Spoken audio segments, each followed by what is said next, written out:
오늘 말씀의 제목은 나를 비우고 예수로 채우라 그랬습니다. 나를 비우고 예수로 채우는 것이 믿음입니다. 내 이성과 내 생각으로 내 모든 마음으로 절대 주를 믿을 수가 없습니다. 왜? 인간에게는 항상 그 믿음을 엎을 수 있는 죄가 있기 때문에 오늘 믿었다 해도 내일 믿음이 약해질 수 있어요. 그것은 내 이성으로 믿기 때문에 그래요. 그래서 정확한 성경에서 사도 바울이나 예수님께서 말씀한 것은 믿음이란 것은 나를 비우고 네가 믿으려고 하지 말아라. 예수로 채워라. 할렐루야. 네, 예수로 채워라. 이 말이 어렵습니까?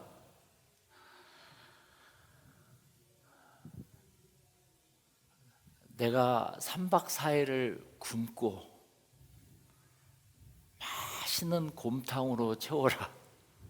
그러면 배가 든든해지고 그 곰탕 국물이 내 몸에 스며든다는 것이죠.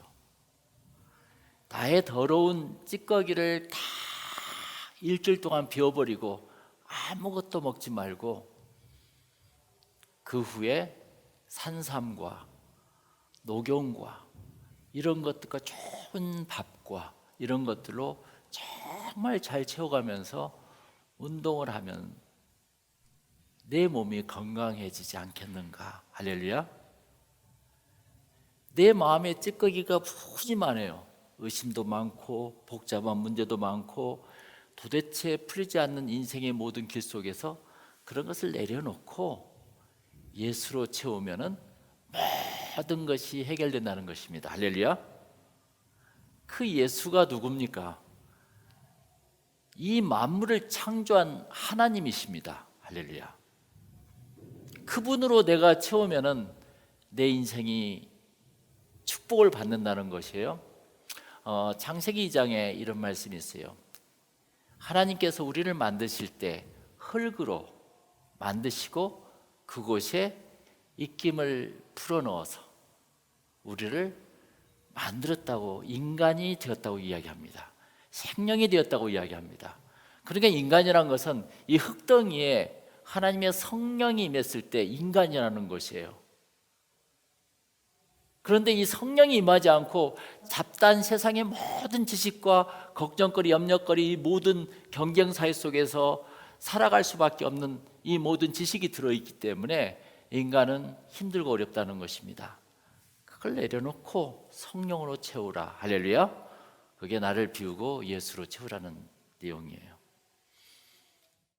나를 비우고 예수로 채우면 기적이 일어납니다. 여러분 지난 한 해 동안 인생 속에서 잘된 것이 있습니까? 내 생각대로, 내 의지대로? 아마 잘됐다고 하는 사람은 별로 없을 거예요. 인간은 그냥 먹고 살았던 것입니다. 그러나 나를 비우고 예수로 채우면 기적이 일어나요. 할렐루야. 그게 하나님의 말씀이에요. 그게 능력의 인생을 살아가는 것이요. 오늘은 신년 예배입니다.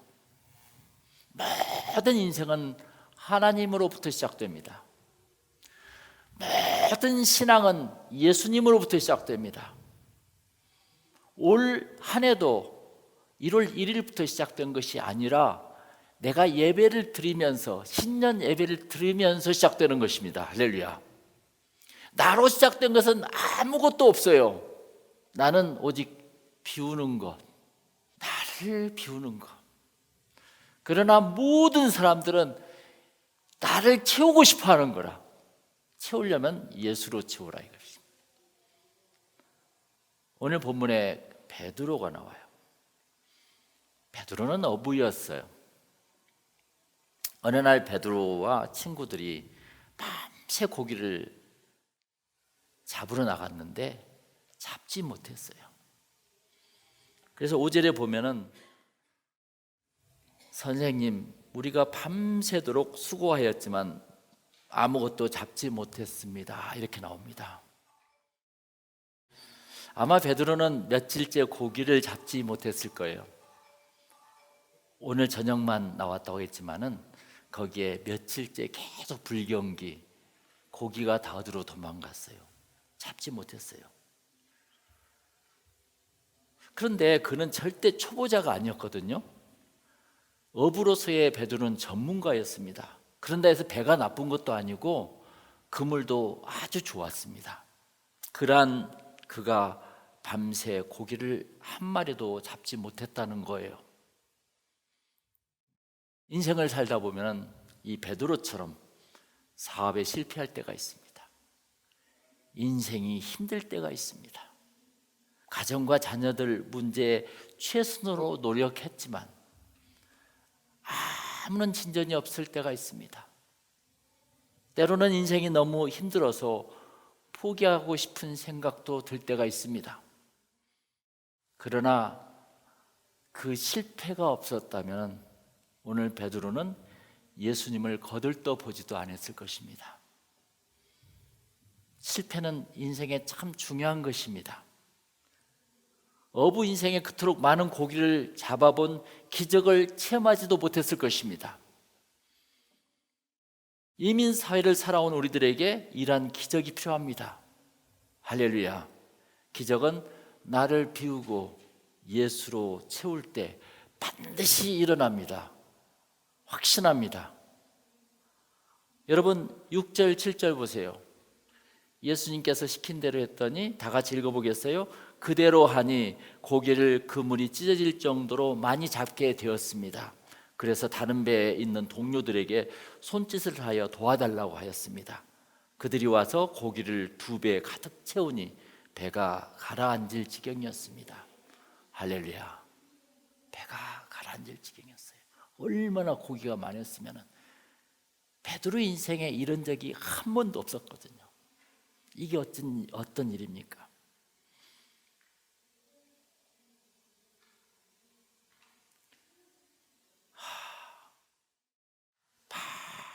밤새 고기를 잡지 못했던 베드로와 친구들은 불과 몇 시간 뒤에 똑같은 호수에서 똑같은 배와 그물로 지금껏 잡아보지 못한 고기를 잡게 되었던 것입니다. 그렇다면 무엇이 이런 차이를 만든 것일까요? 무엇이 이런 기적을 만들었을까요? 첫 번째 그물질과 두 번째 그물질 사이에 3가지 다른 점이 있었어요. 달라져야 돼요. 무엇인가? 내가 올 새해를 시작하는데 아무 기도도 없어, 아무 제목도 없어. 올 한 해를 어떻게 살겠다는, 작년과 똑같이 살아가는 거지 뭐.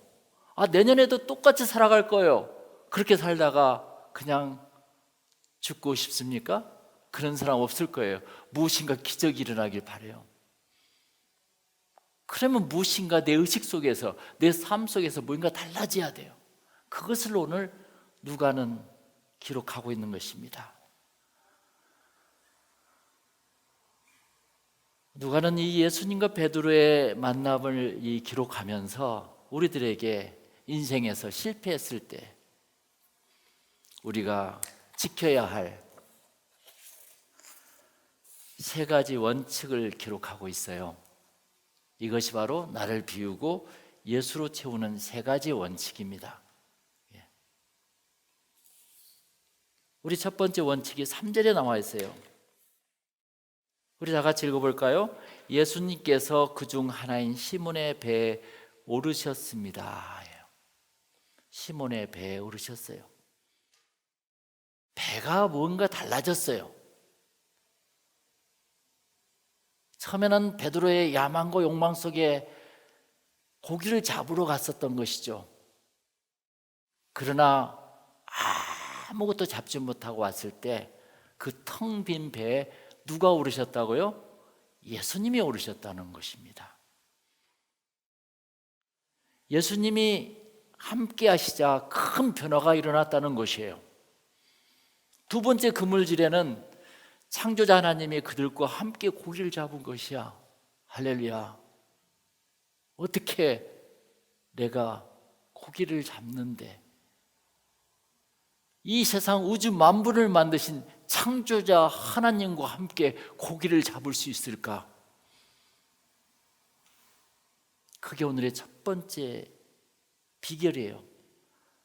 우리 인생에 성공하는 삶을 위한 첫 번째 원리는 내 삶 가운데 하나님이 함께 하시게 하라. 아멘, 할렐루야. 예수님을 초대해야 돼요, 내 삶 속에서. 내가 탄 배 예수님을 모시는 것, 이것이 인생의 출발점입니다. 이게 예수님과 함께 하느냐 안 하느냐가 우리 삶에 큰 영향을 미치고 있다는 것이에요. 오늘 말씀에서 이 초대의 원리가 올 한 해를 좌지우지할 것입니다. 나는 이제 십자가에 못 박혔사오니 내가 사는 것이 아니라 오직 내 안에 그리스도께서 사시는 것이니라.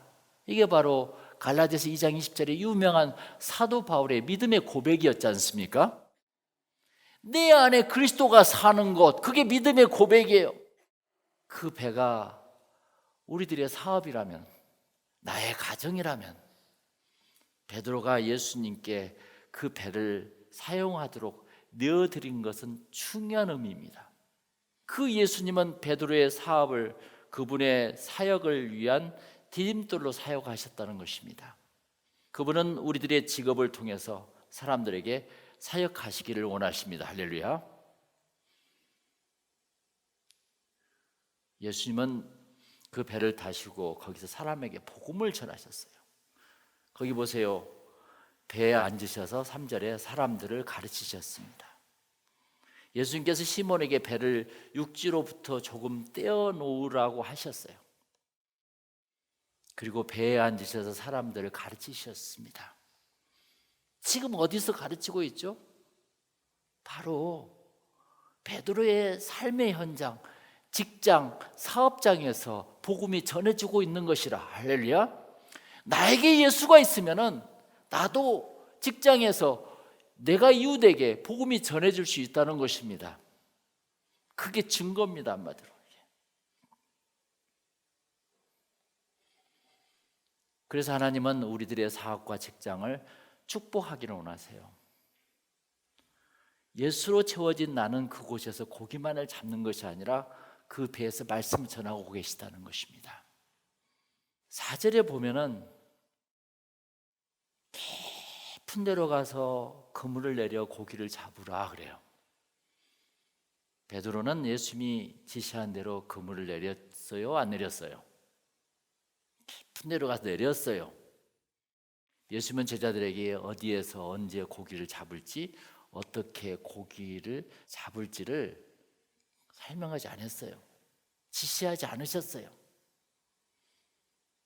그냥 깊은 데로 가서 그물을 내려라 그랬어요. 이 베드로는 그 말에 따지지 않았어요. 참 신기하게도 즉시 반응했어요. 그는 아무 질문도 하지 않았습니다. 조금도 주저하지 않았어요. 신중했어요. 그는 또한 자기 기분에 좌지우지도 되지 않았어요. 그는 밤새 일했기 때문에 참 온몸이 녹초가 되었고 피곤했을지라도 짜증을 내지 않았었어요. 그래서 6절에 보세요. 그러나 베드로는 그렇게 하지 않고 그대로 하니 when they had done so란 말이야. 그대로 하니. 여러분 그대로 해보세요. 올 한 해는 내 마음에 흔들림이 있어. 내 마음에 복잡함이 있어. 내 마음에 기분이 안 좋을 수가 있어. 내 마음에 믿음이 가지 않을 때가 있어요. 그래도 오늘 말씀처럼 6절에 그대로 하니, 둘째 원리는 하나님의 계획에 동참하세요. 할렐루야. 나는 이쪽으로 가고 있어. 주님이 이쪽으로 가면은 90도 틀어서 이쪽으로 가라는 것이죠. 이게 나는 이쪽으로 가기를 원하면서 계속 기도를 해. 잘해주십시오. 주님은 이쪽으로 가는데 방향이 다르잖아요. 그러니까 베드로가 코바디스 도미네, 주여 어디로 가십니까? 란 말을 나중에 또 하시잖아요. 나는 이쪽으로 가고 싶은데 예수님은 이쪽으로 반대편으로 가셔. 주님 어디로 가십니까? 결국은 따라가잖아요. 그리고 나서 베드로는 깨우치잖아요. 아, 인생은 이런 것이었구나. 이렇게 우리도 말씀대로 하면 돼요. 52주 동안 예수님은 깊은 곳에 그물을 던지라고 말씀하십니다. 왜 깊은 곳에라는 말이 있을까요? 사실 그 당시에는 깊은 곳에는 고기가 없고 얕은 곳에 고기가 있다는 베드로의 통념이 깨진 것이죠. 깊은 곳에 큰 고깃대가 있기 때문에 깊은 곳으로 가야 하지 않겠습니까? 많은 사람들은 인생의 얕은 물가에 살고 있어요. 신앙이 얕기 때문에 깊은 사랑의 맛을 몰라요. 그들은 이렇게 생각했을 수도 있어요.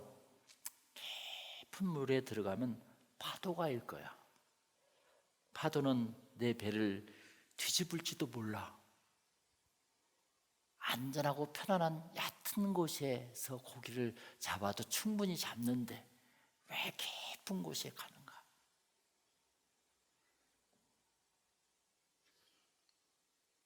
우리들은 얕은 물가에서 적당히 신앙생활하는 것에 만족하고 싶어 해요. 신앙은 적당히 안전하고 편안한 것이 좋지 않아? 제가 지난주에 카톡에 올렸죠. 과학과 돈은 우리를 편리하게 살 수 있다고 유혹합니다. 그러나 신앙은 불편하게 사는 거예요. 자녀를 가진 엄마는 삶이 불편해. 지난주 말씀처럼 겨울에 속아 있는 농부는 삶이 불편해. 그래도 소를 팔지 않고 그래도 자녀를 버리지 않고 불편하게 살아가는 거라. 왜? 사랑하니까. 내가 주를 사랑하니까. 내가 새벽에 불편할지라도 일어나서 기도하는 거예요. 내가 주님을 사랑하니까 교회 예배당 와서 예배를 드리는 것입니다. 할렐루야. 우리는 모든 세상이 불편해. 솔직히 힘들어. 그런데 주님께 우리는 편하게 살라고 기도해요. 그게 아니라 하나님의 나라에 맞춰서 우리가 살았기 때문에. 물고기가 육지에서 불편할 수밖에 없지 물속에서는 편하잖아. 우리 하나님 나라에서는 편합니다. 할렐루야. 나를 비우고 예수로 채워가는 깊은 신앙을 요구하고 있는 것이 여기서. 할렐루야. 5절에 보면은 이런 말씀이 있어요. 시몬이 대답했어요. 우리가 밤새도록 수고하였지만 아무것도 잡지 못했어요. 그러나 선생님의 말씀대로 그물을 내리겠습니다. 할렐루야. 그게 바로 주님 말씀대로. 세 번째는 내 생각을 비우고 예수님의 약속을 믿어야 됩니다. 그러니까 그렇게 하면은 고기를 많이 잡을 수 있다는 그 약속을 믿는 거예요. 실패를 딛고 일어서려면 나의 삶에 예수님의 약속을 믿으십시오. 할렐루야. 그들은 예수님이 고기를 주실 것을 믿었습니다. 그런 예수님의 약속을 믿었던 거예요. 나의 배 안에 하나님이 함께 하실 때. 첫 번째요. 그 다음에 두 번째 뭐라고 그랬어요? 나의 머리에 하나님의 계획이 함께 하실 때. 세 번째, 나의 마음에 하나님의 약속이 함께 하실 때 우리는 실패할 수가 없습니다. 할렐루야. 이 세 가지를 제가 말씀드린 거예요. 이럴 때 6절에 나온 것처럼 고기를 그물이 찢어질 정도로 많이 잡게 되었습니다 라고 말씀한 것처럼 승리의 기적이 일어나는 것입니다. 나를 비우고 예수를 채우면 기적이 일어납니다. 큰 축복을 받게 됩니다. 우리 8절 다 같이 읽어볼까요? 다 같이 시작. 시몬 베드로가 이것을 보고 예수님의 무릎 앞에 엎드려 말했습니다. 주님, 제게서 떠나시옵소서. 저는 죄인입니다. 그때서야 내가 인생을 잘못 살았구나, 이것이 아니었는데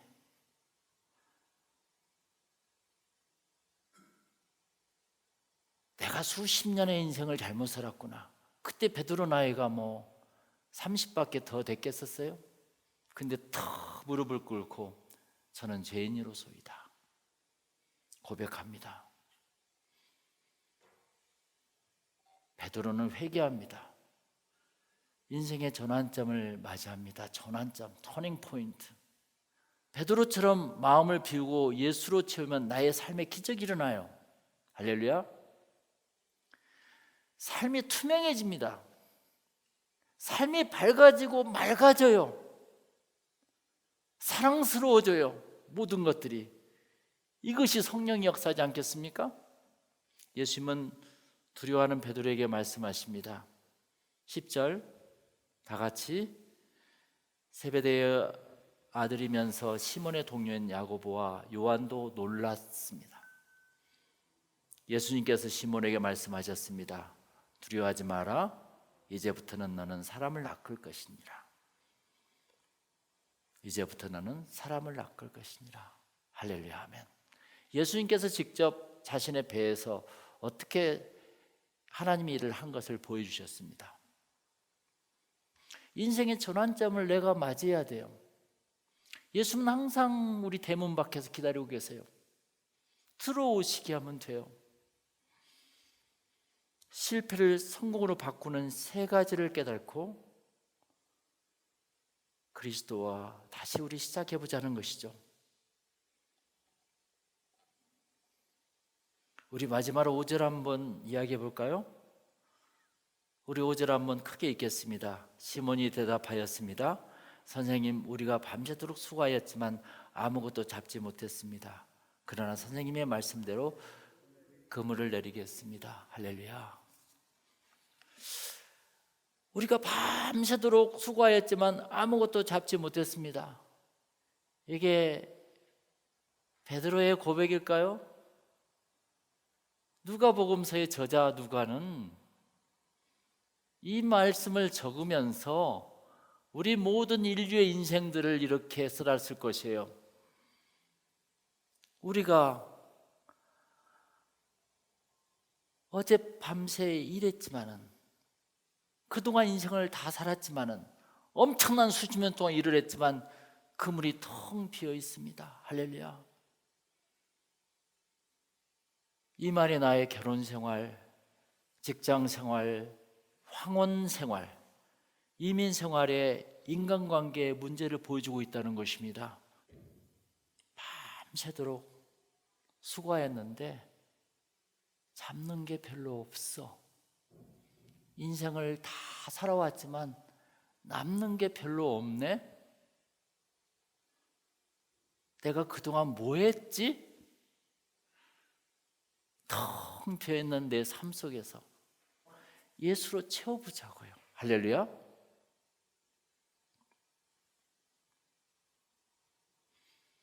베드로가 성공한 이야기가 우리들의 이야기가 되기를 축원합니다. 기도하겠습니다.